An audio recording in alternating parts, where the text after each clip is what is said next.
talking about the issues on a national level. You just heard from Sheriff Daniels, who, by the way, I can't say enough good things about. I came in as a young sheriff. I had guys like Leon Wilmot, Mark Daniels, and so many other sheriffs to take me under their wing and really teach us how to deal with these issues, because you don't, overnight, all of a sudden you're dealing with these same border issues. Even under President Trump, although they were diminished substantially, this is something that we in Arizona have been dealing with for many, many, many decades. And it's not something that's going to go away right away, but we've proven under President Trump that we can actually deal with the issue. I'm huge on getting this voice out as far and as wide as I can. I take every interview, and that's what I appreciate about Mark Daniels. I have people call me, short notice, senators, different people. We continue to extend the invitation. Sheriff Wilmot, Sheriff Daniels, all the sheriffs, come on down here. We'll show you what we're dealing with firsthand. We don't care what party you are. Come down, come see it for yourself. So when you go vote in Congress and Senate, you actually know what you're talking about. So I offered that to a couple sheriffs but what my point was is that Sheriff Daniels is always, every time I call him, I say, Sheriff, can we come down to your county? Can we do this? Can we do that? Yes. I'll have guys there. I'll do this. I'll do that. He's he understands the mission on this as well, and that's what I appreciate about Sheriff Daniels, amongst many other things. But I had a couple sheriffs that wanted to come down to see my shop yesterday, and I wanted to take them out and see some of these issues we're dealing with firsthand. 2 Democrats, one from Massachusetts, one from Minnesota. And then they had to watch me do 2 interviews on Newsmax. And on the second interview, I was doing it, and these guys, I'm in my truck, and they're in the truck with me.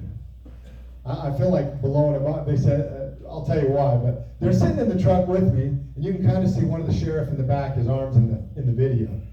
And they asked me a question, and I said, I have a news flash for Joe Biden and Kamala Harris. Your policies suck, and they're failing the American people, and we need to fix them. Those guys could not have shrunk into the corner of my truck any more than they did. And as soon as I finished the interview, they looked at each other and they're like, nobody can know we were here in this truck for this interview. But here's the difference is these were 2 men who are still sheriffs. They want to serve their communities. They want to understand the issues we're dealing with. They took the time to come down and see.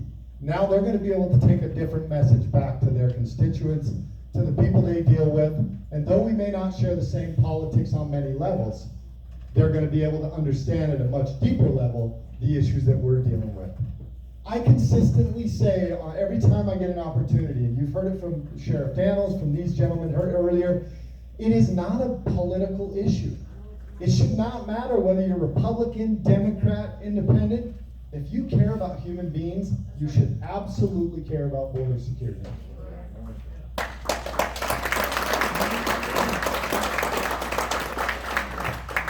Sheriff Daniels has a tree in his county called the rape tree.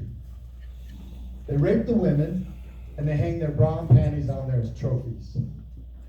They use children as pawns, and oftentimes abuse those children as well. They extort the men. I don't know if you guys know, but Phoenix in the early 2000s was the kidnapping capital of the world. Why? Because they would bring 30, 40 people across, put them in a house in Phoenix, and they wouldn't let them leave until they had paid off another amount of money that they had already paid once. Now the cartel is forcing them to pay again. I don't know about you, but that's still, whether you're here illegally or not, I still am not okay with that as a sheriff, to extort people, to do these things to human beings. And neither should anybody in this country, that's why you know this is a political issue. So many of the things that we're seeing on a national level are not because they don't, I honestly believe they are trying to undo America, but it's because they're so angry with President Trump. It wouldn't matter if he was spot on, and I don't mean this to be blasphemous in any way, but if our Savior came down here today and said he's right, they'd still be like, nope, we don't like it. And it's because they just don't like the man. But I'll tell you, his policies worked. His policies worked, and us sheriffs in Arizona can tell you that. Look, I'm a little different. I'm not on the border. And like Sheriff said, he doesn't have any reservations in his county. I happen to have 4 Indian reservations in my county and 1 very large one on the south end of my county. And my county line is about 20 miles in that reservation. And in that area, that is about 60 miles off the border to up into my county. And it's the I-8 interstate. It starts in my county and then it goes over into San Diego. Though I'm not on the border, I have groups of 20, 30, multiple groups a day coming through.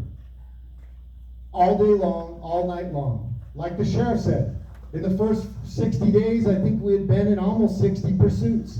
1 to 2 pursuits a day. Guys running at high speeds through our communities and then bailing out, oftentimes in the neighborhoods, jumping into houses. We deal with the amount of drugs. I think that's not talked about enough. We talk about the human trafficking. We do talk about the drugs. Last year, under COVID, I had 754 COVID deaths. I had 795 overdoses. Now, mind you, not everybody died. And those are the only ones that we dealt with at my agency. Think about how many more overdoses there were in our county that due to fentanyl or due to the drugs that are coming in here. In 2018, you know those little blue M30 fentanyl pills? Because if you don't, you should. Because you're going to know. Those little blue M30 fentanyl pills, in 2018, we had 0 fentanyl pill seizures in my county. Now, I'm not talking DPS, Casa Grande PD, any of the other agencies, Border Patrol, just Pinal County. 2019, we had 677 pills. In 2020, we had over 200,000 pills. In 2021, I guarantee you we will blow those numbers off the barn. Blow those doors off. New Mexico, Sheriff Helton's not here right now. I thought I heard him say when he was here in the first quarter of this year, last year they had 18,000 M30 fentanyl pill seizures. This year, in the first quarter, almost 100,000 fentanyl pill seizures. So when I hear people say this is an Arizona problem or a Texas problem or a border problem, I quickly correct them and let them know that this is an America problem. These drugs, these people are not designed to stay in Sheriff Daniels County, Sheriff Wilmot's County. They're not designed to stay in my county. As a matter of fact, Sheriff Hodgson probably has more illegals in his custody in his jail than I do in mine. This is an America problem. You know, Scott Jenkins always says this, and I think he took it from either Sheriff Napier or Sheriff Daniels. What happens in our backyard today is in your front yard tomorrow. And it only takes about 48 hours before it's there. So we have got to start letting our voices be heard. I've started Protect America Now. We've got a few of the sheriffs here, Sheriff Hodgson, Sheriff Childress, Sheriff Jenkins. We've got Itor and Jesse. We got all sorts of sheriffs, a lot in here, and if I missed you, I'm sorry. I would hope that you guys will jump on board with us. We started this to give a voice, not to replace any of the other great organizations out there. We started this to give ourselves a voice against lawlessness, to promote law and order in this country. We did it to stand against bad policies, which we are seeing a ton of them right now. They suck. And we are doing it to protect the Constitution and the people's rights. Every sheriff should be able to get behind that. We've tried to remove the politics as much as we can out of this. This administration is forcing us to take stands. Just so you know, we've stood against 3 of the nominees. Even though Sheriff Gonzalez was a sheriff in Houston, he wasn't for ICE, and we do not promote him. We've actually sent letters to all the senators asking that they not sustain or nominate him to be the ICE director. We have also stood against Magnus, who was the chief here in Tucson. Like I said, I don't think any of us want to stand against a fellow brother in blue or a fellow sheriff. But if you're not abiding by the laws, and if you're not trying to undo America, we can't support you.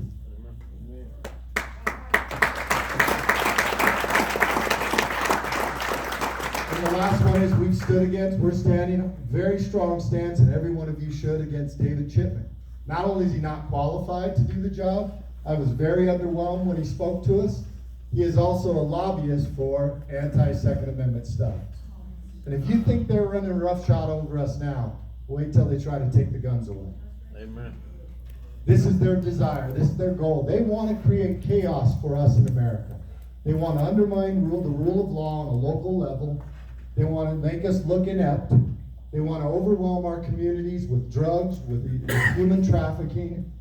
And I have no other choice after watching their behavior over the first 4 months of this administration that this is absolutely intentional and that they have no intent, no desire to fix the issues that are causing us problems in our communities.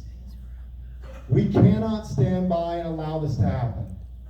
I would hope that you'll get behind us at Protect America Now, or whatever organization you want to get behind, but let your voice be heard. I do. I have the moniker of Sheriff Hollywood. Why? Because I won't miss an opportunity to promote law enforcement in this country. I've put my money where my mouth is. I've put my time and my effort. I tirelessly do interviews. I went on vacation to beautiful Orange Beach, Alabama. I told my wife, hey, I'm just going to do like 1 or 2 interviews. I think I did 12 that week. But it's important that our voice be heard, and we can't miss the opportunities to have our voices heard. We, the sheriffs, are the last line of defense. We are the ones that are going to stop this nonsense from overtaking America. That's right. The longer you stay silent, the more steam they will get. The harder it will be to stop this train. We have to be vocal. We'll put you out in front of the camera. You'll get used to it. We want to work together. We need to stand together. We appreciate you being here and taking the time to understand the importance of this border crisis and what it's going to take to fix it. But this is also not just a border issue, it's an America issue. They are systematically tearing away at our profession, at America, at the rule of law, and we have to stand strong.